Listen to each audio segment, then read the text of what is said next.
Well, folks, you know you're in for a treat when you hear that tune, 'cause it's time for another week of the Rec Poker Podcast. I'm your host, Jim Reid, Bluff Sterini in the home game and at Rec Poker Jim on Twitter. And I have the best freaking job in the world talking poker with my friends here on the Strategy Forums edition of the podcast every Monday night while we steal each other's chips in the free nightly home game. All right, I have to thank our sponsors, the Running Aces Hotel, Racetrack, and Casino. Most of what we do here is free. We're a largely volunteer-based organization, so we depend on support from our sponsors and also from our premium members who take part in our training material and study opportunities for only $15 a month.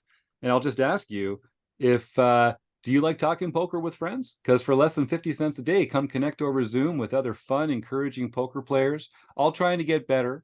Or sign up for free, because everything starts with a free account at rec.poker, where all you need is an email address and a smile. But remember, you're listening to this in the month of December. So if you've been a good little girl or boy this year, you can take advantage of our naughty or nice sale. And if you enter the word nice at checkout, you'll get your first month for only $1. Now, that is a gift, and I hope that you enjoy that. Why not spread the love? Buy a gift of a $1 premium membership at Rec Poker for a friend of yours or someone you love. All right. They let me host the show on Mondays, but I'm just one man, and I'm joined by just one other man of the Wrecking Crew tonight. You know him as John Somsky. You know him as the home game guru. He is the man who runs our home game club here. And if you want to find out more about me or John, you can go to rec.poker/crew. But don't just take it from me. John Somsky, introduce yourself. And thanks for all the work you're doing on the home game club here at Rec Poker. Well, I am John Somsky, and I am known as Poker Geek MN everywhere. So we're going to talk about our mixed games, and there's basically three types of mixed games. There's draw games, there's flop games, and there's stud games. So in the draw games, all of the cards are held in your hand, and there are no shown shared public information cards.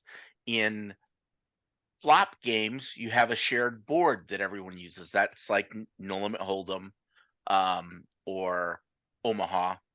People are familiar with those. And then stud games is like 7-card stud, where you each have your own set of cards, some of which are up, some of which are down. So some of them are private, some of them are public.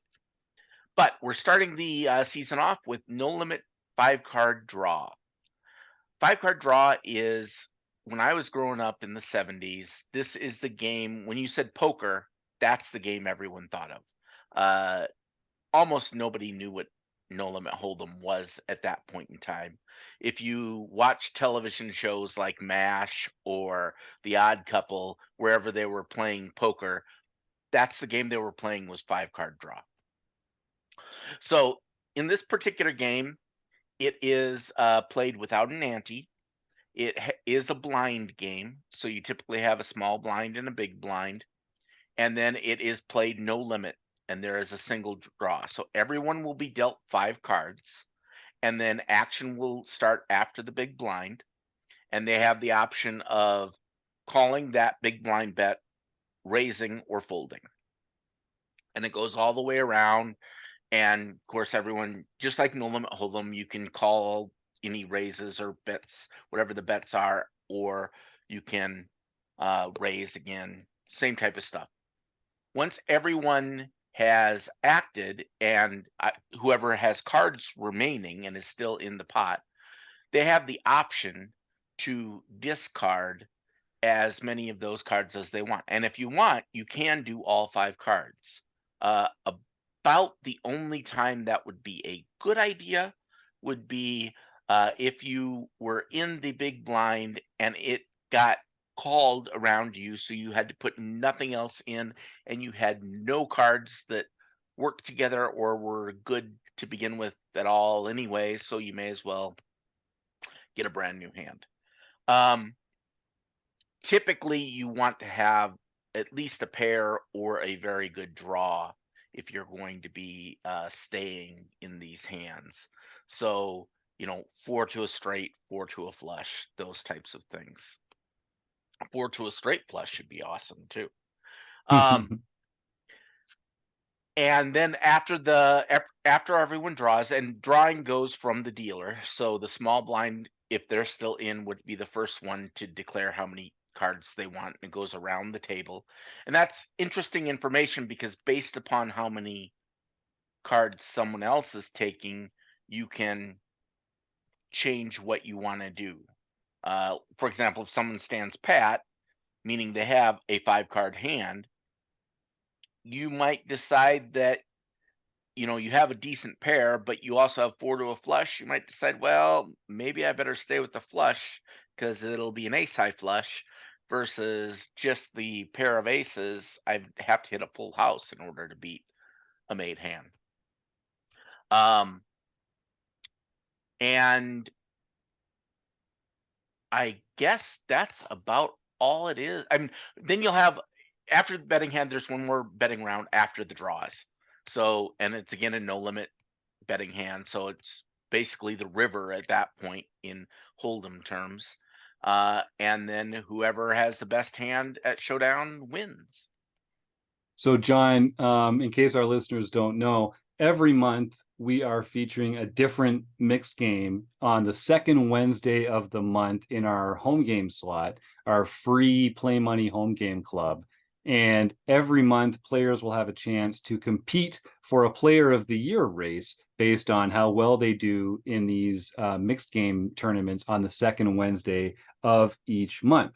And because a lot of our listeners are No Limit Hold'em players, we're going to be releasing an episode like this one every month, sort of going over the mechanics of the game, sharing some tips from some guests that love mixed games and want to share their love with you, our listeners.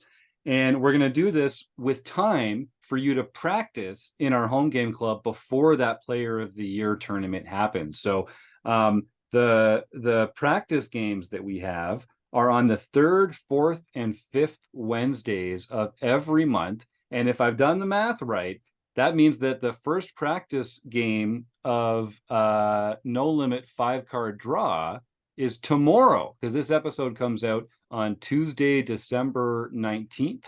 And so Wednesday, December 20th should be the third Wednesday of December, and it'll be the practice game for the next couple of weeks. So dive in there and practice your No Limit 5-card draw on Wednesday nights between now and the second Wednesday in January, when you'll be able to try your chops against the rest of the folks competing in our mixed game Player of the Year race. So I hope that people do that and come and practice for fun, come and practice for free. 5-card draw is that game that I think, like you said, John, we all kind of associate with old Westerns and some of the, the movies that came out when we were younger. This was the game that a lot of people played.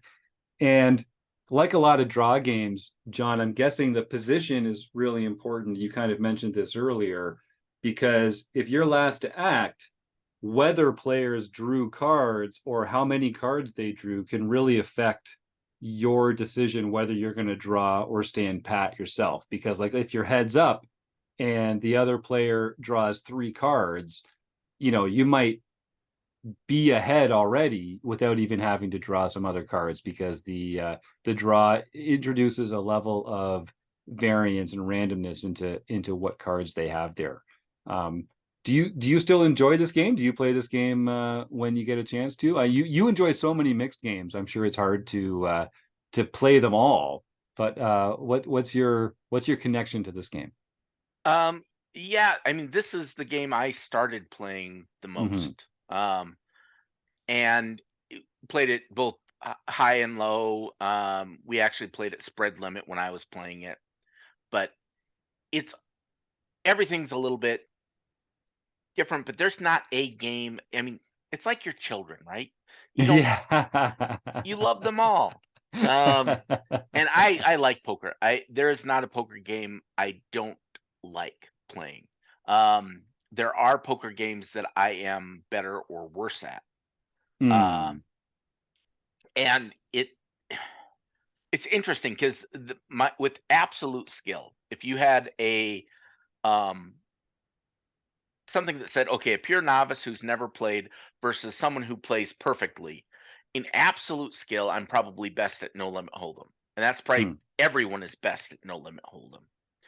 But if you do in relative skill, in other words, how does your skill compare to the population you are playing against?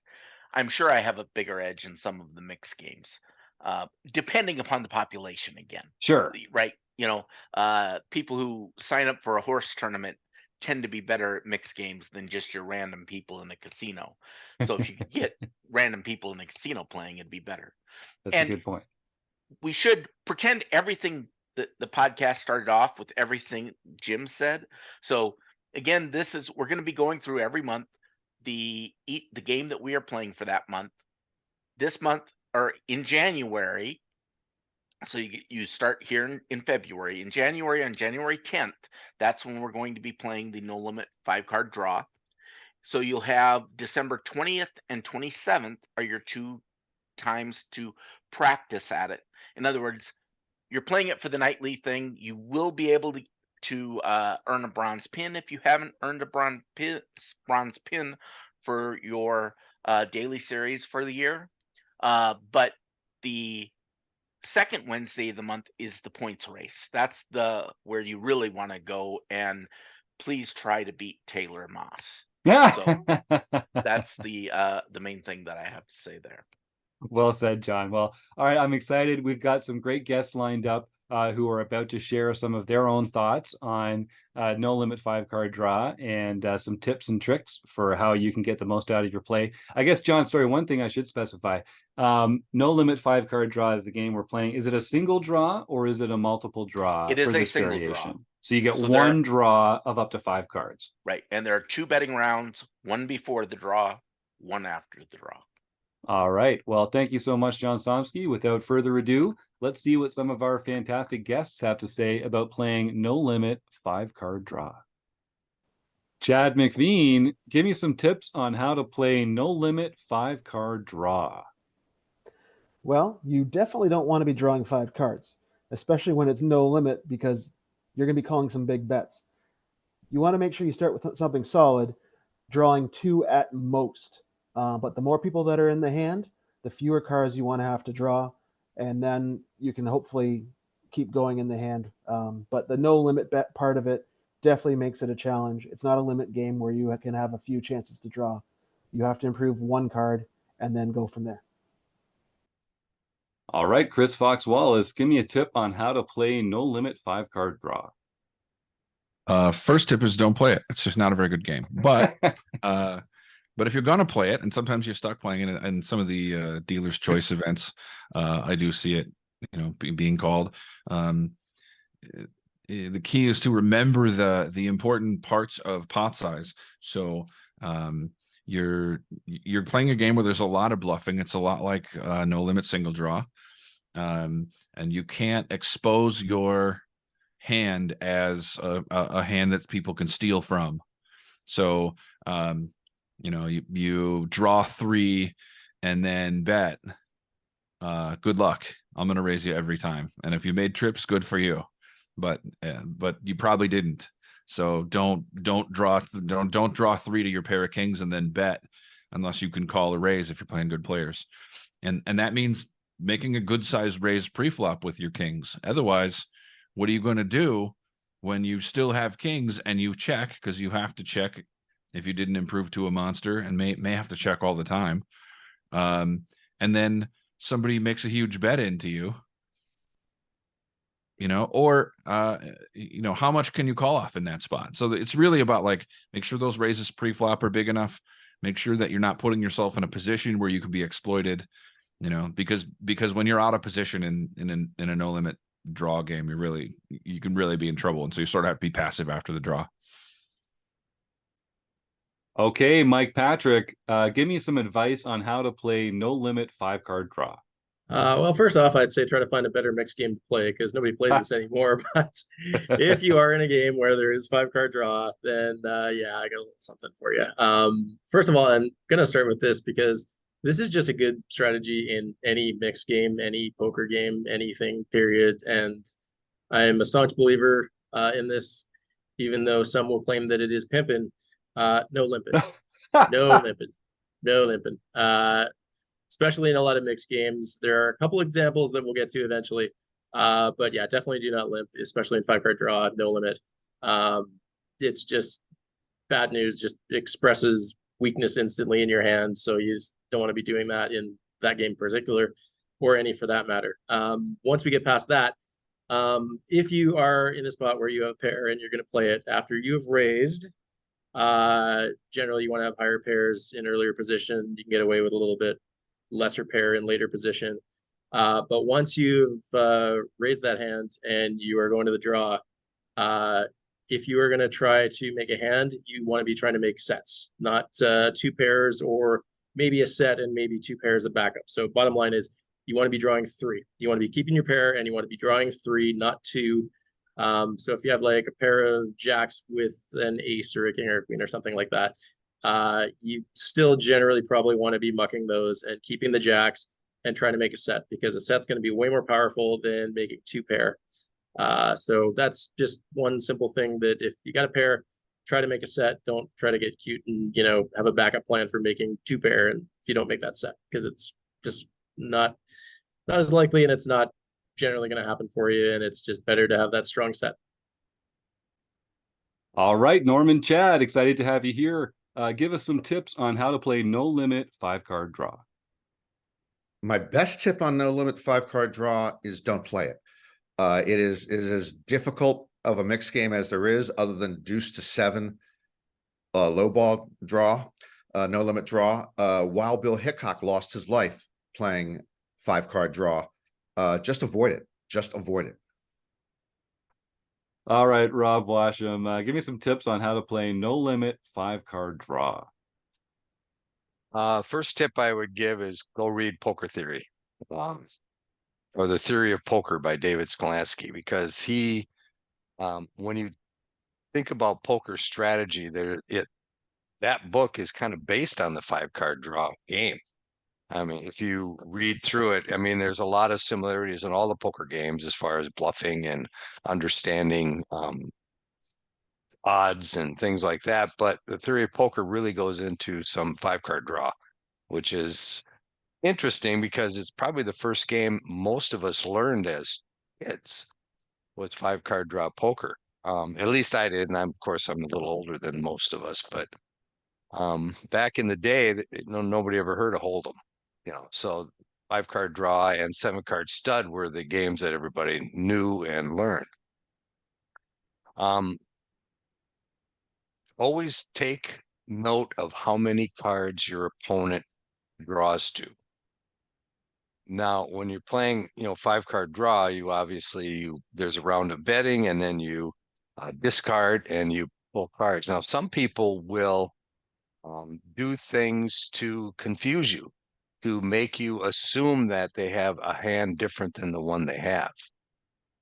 So, for instance, if you have, let's say you have 3 of a kind in your hand, you want to discard 2, right? Well, that's probably a good way to look at it, because 2 is going to be either, if you're discarding 2, you're either going to have 3 of a kind, or you're going to have some sort of a draw, like a flush or a straight draw, right? So you can do that. Or in some people, they might have a pair with an ace kicker. They might draw 2. Now that's very confusing to a lot of people, because they're going to assume that you either have 3 of a kind or you have a straight or a flush draw, when in actuality you have a big pocket pair with with a nice kicker. So just, a lot of people will just automatically take as many cards as they need based on the hand they have. But there's some deception that can be used by taking a different amount of cards when you're making your draw. And that is, in The Theory of Poker, one of the things that Sklansky talked about is, if you play your hand, how does it go again? You know what I'm saying, Jim. If you play your hand in such a way that your opponent cannot understand what hand you have, it is a confusing way to what your opponent has, then you are going to be able to take advantage of them. And if they play in a manner that's just straightforward, you can take advantage of that. Because if you know that that player will only draw 2 if they have 3 of a kind, then you've got it, you know what they have. Their hand is face up. So if you play in a manner that that your opponent cannot understand where you're at, you're going to be at an advantage, especially in 5-card draw. Robbie Strazynski, give me some advice on how to play no limit 5-card draw. So it's not necessarily how to play, but definitely something of how not to play. Because you can, in principle, draw up to 5 cards, it's tempting to do that. I don't like my hand. So, I can't, whatever I get can't possibly get any worse than what I'm holding. Okay, let's draw 5. So I would suggest don't do that. Just fold. Sometimes it's okay to fold. Don't pay money for it's not video poker. You know what I mean? So don't do that. Don't draw 5 unless you're really just playing for free or for pennies. All right, Kathy Chang, you are a mixed game enthusiast. You said you had one sort of tip or piece of advice to apply to mixed games generally. What's on your mind? Well, I would say for all poker that you want to have good starting hands. That's very important because that sets you up for the rest of the game. And then also good position so that when you have a later position, you can see what the other players are up to and you can get the most information that you can. All right, 08 Grinder is here to talk about his love of mixed games. Mike, you said that you had one tip that wasn't specific to any particular mixed game, but sort of for mixed games generally. Why don't you share that tip with our audience here? Yes, Jim. So I've kind of caught like the mixed game bug the last couple of years. I unfortunately don't get to really play them a whole lot, but I'm so lucky to know some great people who are very good at mixed games, and they've kind of like been able to share their knowledge with me. And one tip that I got from a friend of mine was there isn't a one specific way to play a certain hand in any of these mixed games, right? You can't just say to someone, hey, like let's say in Archie, right? Let's say, hey, I have 3/8 in my hand. What do I do in this spot? It's not always black and white. There's always like, well, it depends. Where are you on the table? Who's after you? Who's before you? What's been going on prior to this hand? There's a lot of variables that you have to consider. So it's not just, because you have, it's not like in holdem, oh, you have pocket aces, raise. It's not like that in the mixed games. So I guess instead of focusing on what do I need to do when I have X hand, master the fundamentals. Knowing what the game's goal is. What's the goal of the game? Knowing what it takes to win, what hands and plays that win the most often, because you want to be doing more of those, and having a winning mindset, committing to a winning mindset, that will take you a long way. And when you start to win more, you'll have a lot more fun, and losing is not fun. No, winning's more fun. So winning's more fun, and then you'll be motivated to play a lot more because you are making winning plays. All right, Chris, Fox Wallace, you mentioned that you had sort of a tip or some advice for playing mixed games generally. What's on your mind? If you're playing live mixed games, tells are a real thing. And a lot of people, even way up into the nosebleed stakes, don't think that tells are possible in a limit game. They just aren't afraid of them. They've heard that, oh, you're not going to find tells in a limit game. They just stop looking. They stop caring. I wouldn't have a bracelet if it weren't for physical tells in limit games. I found lots of them that year. You will definitely find those things. Watching people watch flops, watching people look at their down cards in stud, whatever it is, you will find a lot of physical tells simply because people aren't paying attention to them and they don't think that they're a real thing. So they won't even notice you're watching. All right. Well, that was another fun conversation about mixed games. My thanks to, of course, the Running Aces Hotel, Racetrack, and Casino for their support over the years. to John Somsky and the other members of our Wrecking Crew panel here talking about their love of mixed games, and all our fantastic guests who contributed their segments, their thoughts and tips and advice on how to get the most out of some different mixed games that we're going to be playing. So I'd encourage you, head on over to rec.poker, sign up for a free account there. You can go to rec.poker/home game and find out all about the different mixed games that are being played throughout the year, a different one every month. And I would encourage our listeners, if you're a no limit hold'em player, dip a toe into some of the mixed games. You'll be surprised how much fun you can have. So without further ado, I'll just say thanks for joining us for another week of the Rec Poker Podcast. And I hope I get to see you all again next week or sometime real soon. Good luck on the felt, folks. Thanks again. Bye for now.